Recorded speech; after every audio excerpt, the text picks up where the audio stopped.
వెతికి రక్షించుటకు క్రీస్తు యేసు ఈ లోకములకు వచ్చిన మాట అది నమ్మదగింది. కనుక ప్రియులారా, నశించిపోయే మానవాళి కోసం దేవాది దేవుడే నరుడిగా మానవుడిగా తను తాను తగ్గించుకొని ఈ లోకంలో ఈ భూభాగం మధ్యలో ఆసియా ఖండంలో బెత్లెహేమైన నగరంలో కన్యమరి గర్భం ద్వారా ఈ లోకంలో ఆయన జన్మించాడమ్మా.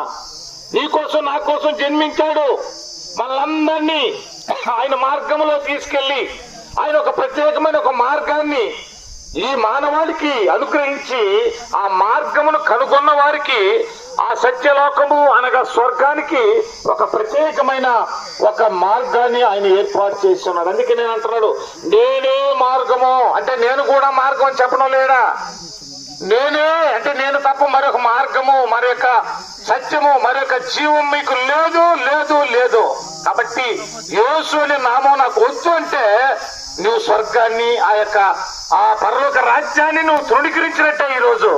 కానీ ఆ యేసు అనే పదవులో ఉండేటువంటి ఆ మార్గాన్ని నువ్వు కనుగొనగలిగితే ఈ మధ్యాహ్నం వేళ అతి శ్రేష్టమైన మార్గం మీకు అందించడానికి, మీకు తెలియజేయడానికి ఈ మధ్యాహ్నం వేళ మేము మీ మధ్యకు వచ్చి ఉంటున్నాం. ప్రియులారా, ఏసే మార్గము, ఏసే సత్యము, ఏసే జీవము, ఆయన ద్వారానే పరలోక రాజ్యము. దేవుడు అంటున్నాడు, ఒరే నాయనా, నీ భూలోకంలో చేసే నీతి క్రియలు, పుణ్యకార్యాలు ఇవన్నీ నిన్ను మోక్షానికి తీసుకెళ్ళవు. నీ పాపము నీలో నుండి తీసివేయబడాలి. నీ హృదయానికి ఉన్న మురికి కడివేసుకోవాలి. అందుకనే మత్తయి సువార్త 5వ అధ్యాయంలో రాస్తాడు, ఏమని తెలుసా? హృదయ శుద్ధి గల